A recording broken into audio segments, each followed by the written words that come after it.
Live from the Al Roker Television Studio, this is WTOP 10 News at 10. And a pleasant good evening, and thank you for joining us tonight. I'm John Mangello. And I'm Cassandra Genoa. In tonight's top story, Representative Dan Maffei, after winning the most expensive campaign on record for a Central New York congressional seat, says it's time to take the big money out of politics. Despite the millions of dollars in special interest money spent on his behalf, Maffei says he's ready to change the system and back it up with tough legislation. The bipartisan legislation would create a public financing system for congressional campaigns with the goal of limiting the influence of special interests and encouraging a, quote, more diverse pool of candidates to run for federal office. And coming up, a fire at a barn in Georgetown. And a local newspaper is cutting back. We'll have more on these stories in just a minute, but first let's check the weather outside with meteorologist Molly Matat. What's it looking like? Thanks, you guys, and a very good evening. I'm meteorologist Molly Matat. I'm here with a quick look at your weather. I'm standing right outside the Campus Center right now, and we are definitely shaping up for a great night tonight. If we look at our current conditions, we're sitting at 51 right now, but there are a few gusts of winds that have been coming by in the past couple minutes that definitely make it feel a little bit colder. But other than that, you know, just a couple clouds in the sky. They'll be building throughout the evening. But other than that, a very great evening in store for us. A quick look at the radar, though. There are a couple spotty showers around the area. Those are really going to start to move out, especially into tonight, into tomorrow. They shouldn't really affect our area tonight, but just watch for maybe a few scattered rain showers throughout the evening. Now, a quick look at tomorrow. Tomorrow is the big story. We are going to have near record warmth, calling for a high of 58, potentially even above 60, so definitely we'll have to see how that plays out. I'll have a further look at tomorrow and the rest of your week a little bit further on in the broadcast, but for now, we're going to send it back into the newsroom. Thanks, Molly. A tragedy for the animal kingdom today as a large barn fire near Georgetown, New York Road claimed the lives of some livestock early this morning. Madison County firefighters worked for hours to put out the fire and are unsure what initially caused it. Fortunately, no humans were injured in the blaze. Yet another local newspaper is scaling back on its delivery. The Auburn Citizen has just announced that starting April 1st, it will no longer deliver newspapers on Mondays. The publishers say that the Monday paper has not been getting enough advertising support but will continue to release information on its website, auburnpub.com. Auburn Citizen leaders say the paper was a 6-day-a-week publication for many years until it added Saturday delivery in 1999. A man in Syracuse is recovering at Upstate University Hospital today after being pistol whipped early Saturday morning. Police say that shots were heard near Lois Lounge on Syracuse's South State Street when Darius Hill, 21, was arrested at the scene and is facing charges of criminal possession of a weapon. A robber fled with an undisclosed amount of cash this morning after overwhelming the clerk at a Sunoco gas station in Clay. The robbery occurred at 6:25 a.m. at a gas station convenience store on Oswego Road. After entering the store and demanding cash, the male suspect struggled briefly with the clerk, who sustained minor injuries. No weapon was displayed and the clerk was treated at the scene. The Nuclear Regulatory Commission just released its findings on Oswego County's power plant. And our very own Sebastian Edmond is live with more. I'm standing outside the Fitzpatrick Nuclear Power Plant, one of the plants that will receive extra oversight from the Nuclear Regulatory Commission. The NRC releases an annual report that discusses in detail the current state of all 104 commercially operated nuclear power plants in the United States.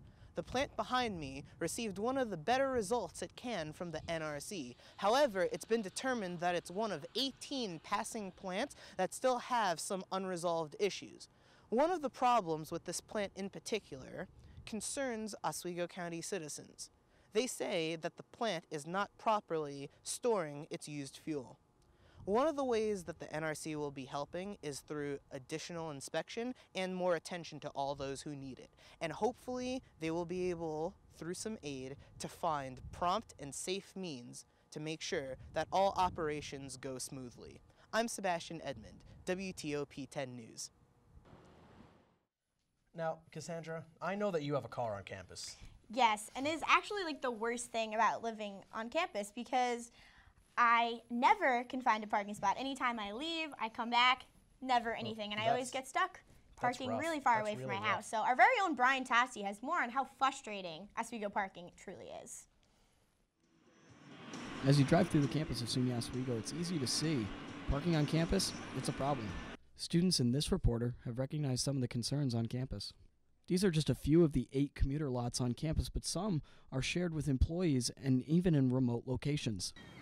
I'm here at lot 17. It's an employee and resident lot. And as you can see, there are quite a few spots that are taken up here and a few empty ones. But if you do a 180 and you look over here, extreme amounts of space for all of the commuters and a few residents as well that could be used, but it's given to employees at the current moment. The parking office is located just off the campus, and these are a few of the frequently asked questions by students regarding the parking situation on campus. Student Chris O'Neill voices his concerns on the commuter parking. There's all these open spots across campus for residents and employees, and I just don't understand why there's not more commuter parking places. And student Nick Vergoso realizes that it's not just about commuter parking. When I lived in Seneca, it was pretty difficult. They only have that one small parking lot, not a lot of spots. But now that I live in Daga, a lot of parking spots, a little bit easier. And if you park in the wrong area, be prepared to have one of these. I've tried to just park around here, and I've gotten many tickets, and frankly, it's out of hand.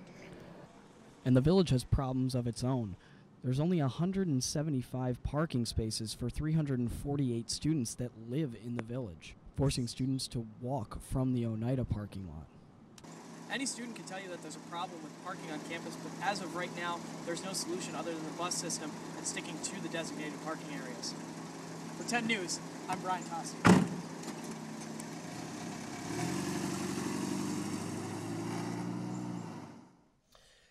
This Tuesday, March 12th at 7:30, there will be a celebration of Irish culture as Celtic Knights Journey of Hope comes to Tyler Hall's Waterman Theatre.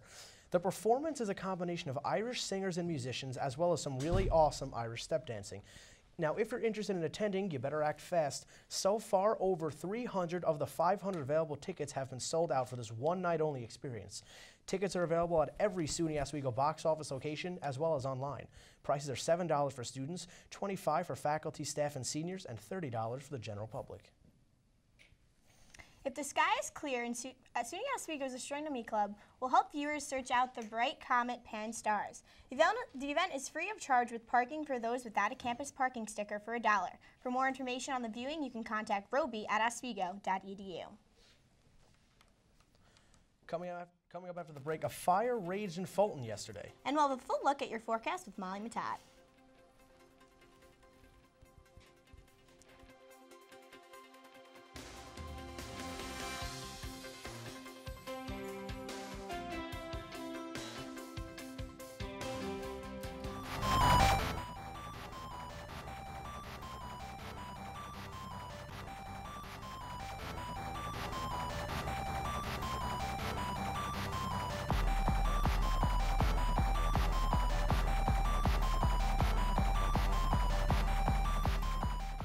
Oswego MBA program, helping you achieve your goals with a customized curriculum developed with flexibility in mind. Take classes year-round, full or part-time in Oswego, online or at the Metro Center in downtown Syracuse.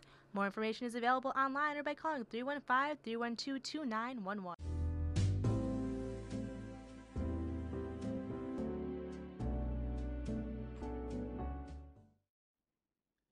Last night, Lori Capricuzzi scored 2 goals on Aliyah Brianlove. And Joe, get out. Adam, you're in. Lori Korpikovsky scored 2 goals on Ilya Brizgalov. Got it!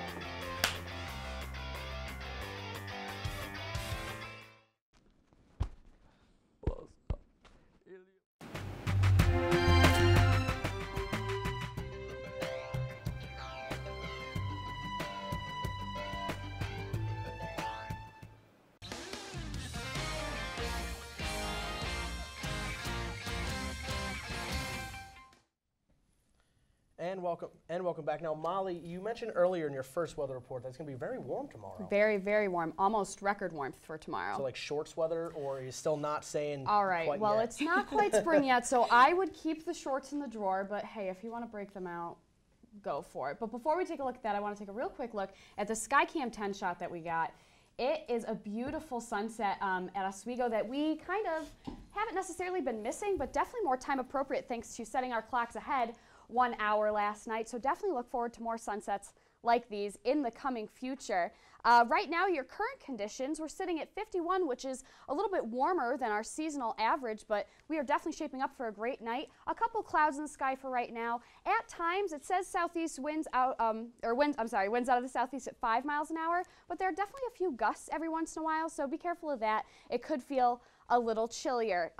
Temperatures around the state, a hot spot at 57 in Buffalo, so definitely appreciate that for right now. Mid to upper 50s around the area, some lower 40s in the eastern part of New York, and a cool spot at 39 in New York City. Now your top weather headlines for tonight: near record warmth for tomorrow, but the cold is definitely going to start to make a comeback, and we could even see snow by midweek. So before we take a full look at that, let's take a look at your radar. Some spotty showers in the area, but not really anything that should affect us too heavily into the evening. Tonight, we're going to look at clouds building throughout the evening. We're going to bottom out at 40, which is a pretty warm temperature. So we're going to look forward to a really great night and a great start to tomorrow morning. Now, what I want to take a look at right now is this national radar. This storm system is what's going to start to move into our area by Tuesday or Wednesday, and that's going to bring with it precipitation.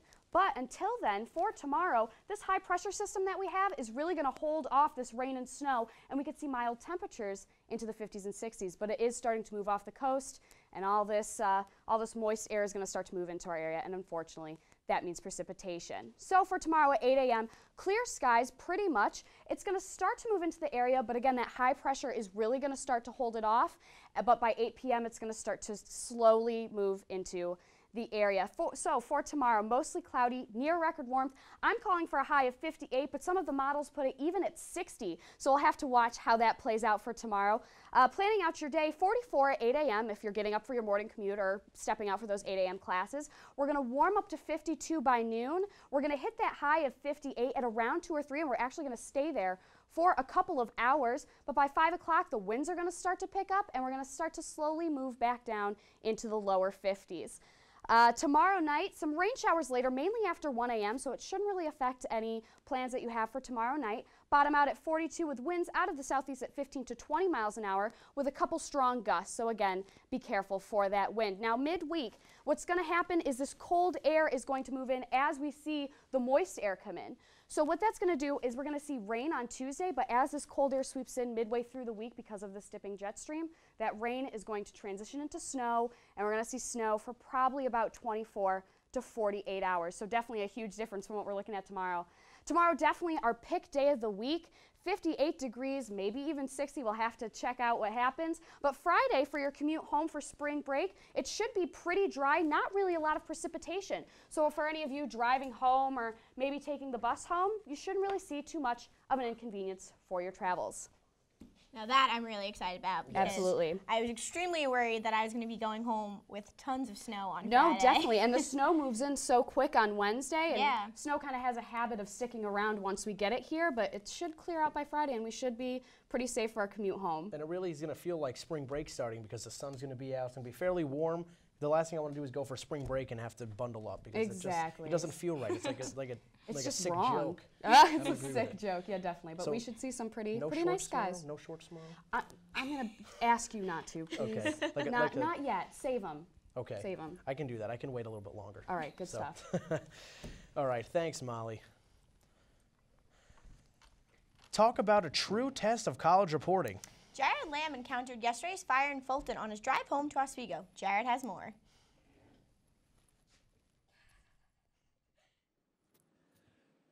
This was a scene late Saturday night as Pathfinder Industries, Inc. went up in flames. It is here in Fulton, just off of Route 481, where emergency personnel are trying to control these roaring flames. Pathfinder Industries, Inc. is a family-owned sheet metal and welding factory. Local residents Thomas Grant and his sister Jessica Grant were first on the scene. Yeah, so I got home from work and there was smoke, and then the front part of the building got caught on fire, and then the back part collapsed or something, and now that's on fire. All we know is that that place has something to do with chemicals. Chris Ruddy was just driving by as he saw the flames and decided to pull in and take a look. I was driving home with some friends, and We saw all this smoke in the road. We looked down here, saw smoke coming out of this building here. So we pulled over and got out to see. Someone looked it up and they said it was a machine shop. I don't know more than that. I went to take a picture and my phone died. From Fulton, from Pathfinder Industries Inc., or at least what's left of it, I am Jared Lom reporting for WTOP 10.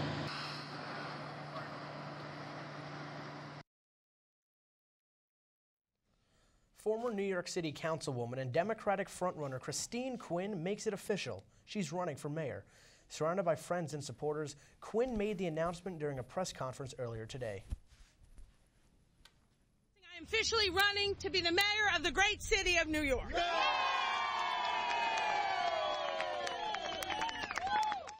Quinn is a close ally of Mayor Michael Bloomberg. He's leaving City Hall next year after serving 3 terms and is expected to endorse her at some point before this November election. If she wins, Quinn would become the city's first female and openly gay mayor. The FAA is investigating a chain of events that ended in 2 airplanes making contact at New York's JFK International Airport. Saturday's incident involved JetBlue and Air India planes.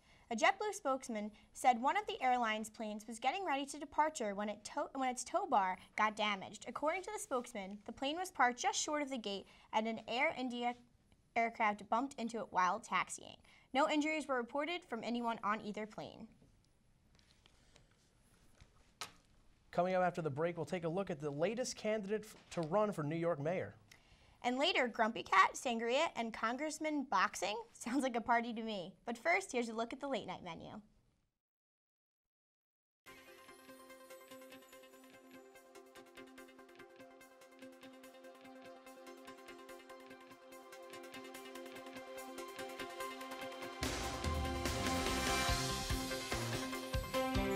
Hi, and you are watching WTOP. Yeah.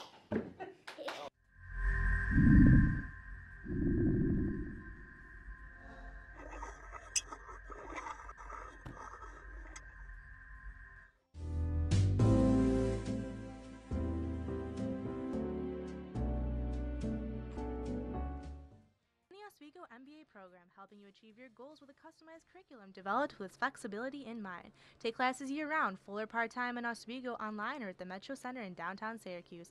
More information is available online or by calling 315-312-2911.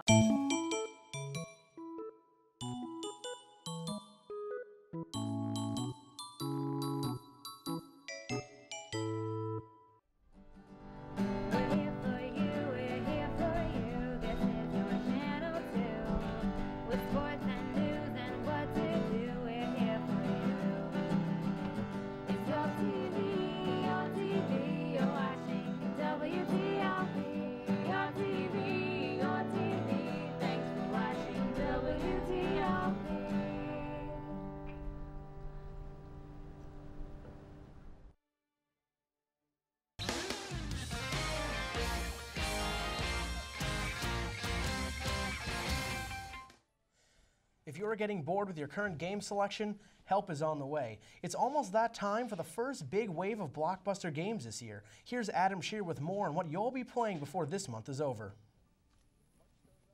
Return of Lara Croft in a reboot of the popular Tomb Raider series, available now on PlayStation 3, Xbox 360, and PC.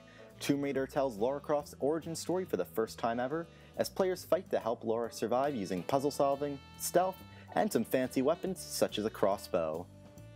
And speaking of origin stories, 2 big console-exclusive game series will also have prequels in March. On March 12th, Kratos will make his return in God of War Ascension. This prequel not only provides the larger-than-life bosses and over-the-top action God of War is known for, but online multiplayer will make its debut into the PlayStation 3 exclusive series. Gears of War will also be back exclusively on Xbox 360. In the new Gears of War Judgment releasing on March 19th, the game's story will have side characters Baird and Coltrane taking the lead roles. Both the game's campaign and multiplayer modes have been taken to new heights. And speaking of heights, my most anticipated game of the year will arrive on March 26th with the release of BioShock Infinite on Xbox 360, PlayStation 3, and PC. The spiritual successor to the 2007 hit BioShock will have players take the role of Agent Booker DeWitt, quest to save a girl named Elizabeth from a city in the sky known as Columbia. Expect unique gameplay mechanics and a smart yet controversial story in this single-player experience. Other games releasing this month include a new SimCity sequel for PC and Mac with multiplayer in a global economy, the return of a ghost-hunting plumber in Luigi's Mansion Dark Moon on Nintendo 3DS, LEGO meets Grand Theft Auto-style gameplay in the family-friendly LEGO City Undercover only on Wii U, and the downloadable Nintendo 3DS rhythm platformer from the makers of Pokemon known as Harmonite. All gamers would agree that there's something to look forward to this month. I'm Adam Shear, and this has been your video game update. You know what, Shear? That's all those games look amazing. I wish I could afford any of them because I want to play them all, every single one. I know, games are so expensive these days, but there's so much coming out this month, and then you look at April, there's not as much. May, there's a good amount, but this month, March, is probably going to be one of the busiest months of the year for games next to November. It's good. As you can see, there's a lot. There's so much variety, too. Yeah. BioShock. I know one of my favorites, Gears of War, is coming out spring break. Nobody's got time I'm for excited Gears of War. about Okay? that. It's BioShock. For sports people, MLB 13 The Show just came out. That's a phenomenal game. And BioShock, yeah. That's pretty much. BioShock I'm very much looking forward to. So which one of those games you say was your favorite again? Just so people, I think they trust you, so. Yeah, I would say BioShock Infinite, and of course I'm also looking forward to God of War as well, and Luigi's Mansion. Luigi's Mansion. I love the 3DS. All right, well, thank you, Adam. You're welcome. All right, next we're going to take a look at sports with Kyle Sheehan. Thanks, Cassie. The Oswego State men's lacrosse team had their second straight win yesterday against the Adrian College Bulldogs. The Lakers didn't have a great start as they gave up 5 unanswered goals near the end of the first quarter and the beginning of the second quarter. Later in the second quarter and early into the third quarter, the Lakers came back with 5 unanswered goals themselves to put them up 7-5. The Bulldogs responded with 3 goals to give them an 8-7 lead. Along with Cody Hughes' hat-trick goal, the Lakers put in 2 more to win. The Lakers' next game will be Wednesday, March 13th, against the Elmira Soaring Eagles. The Oswego State men's ice hockey team beats the Adrian College Bulldogs yesterday with a goal from Paul Rodriguez in overtime. The Lakers snapped the Bulldogs' 17-game winning streak with a 3-2 win.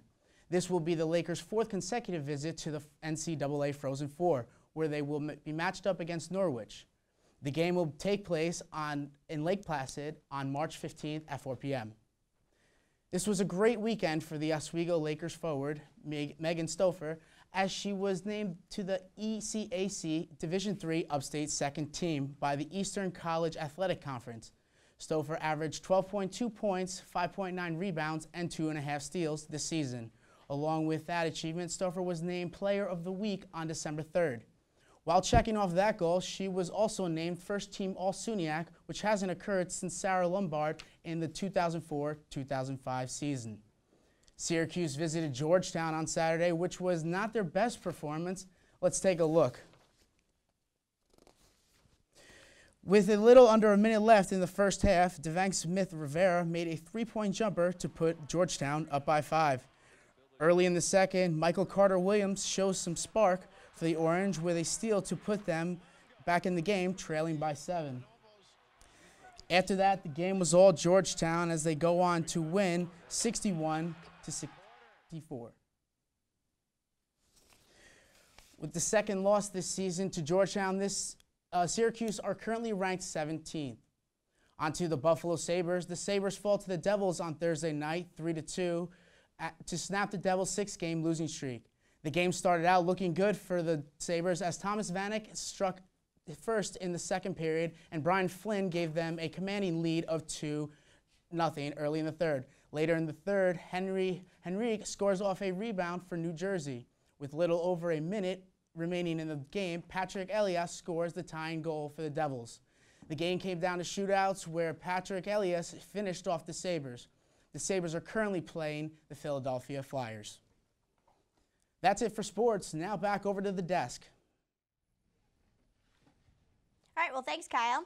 We'll be back right after the break with a man who is biking around the world. But first, take a look at your community calendar.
Oswego MBA program, helping you achieve your goals with a customized curriculum developed with flexibility in mind. Take classes year-round, full or part-time in Oswego, online or at the Metro Center in downtown Syracuse.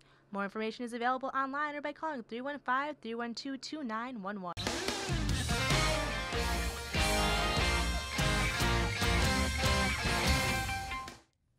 And welcome back. No, your eyes are not deceiving you. That looks like New York Congressman Peter King getting into a boxing ring. Yep, it is.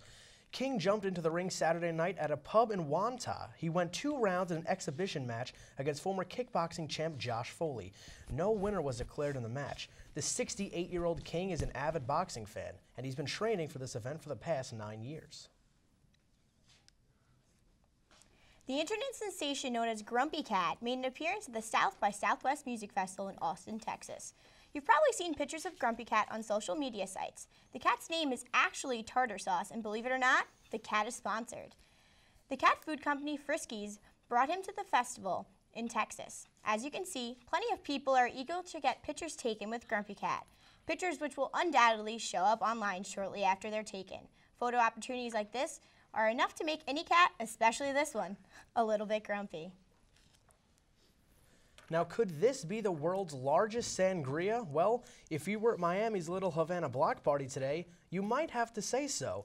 To commemorate the 500th anniversary of Florida's discovery, party organizers created a 500-liter pitcher of the classic alcoholic drink. The local Kiwanis Club says they did, in fact, break the record. But whether they did or not, I'm sure that everybody had a very, very good time. Well, whoever remembers it at least. Chief Master Sergeant Mark Mann returns home safely after a 6-month tour in Afghanistan. He met his wife and his son at the New York Albany's International Airport. Then it was off to high school in East Greenbush, where Mann had planned a special surprise. His daughter didn't expect him home. She certainly didn't expect him to show up to her art class. The Mann family has gone through more than one of these reunions. In Sergeant Mann's 20 years with the Air Force, he served 4 tours overseas. This weekend, they'll focus on catching up on their last 6 months they've spent apart.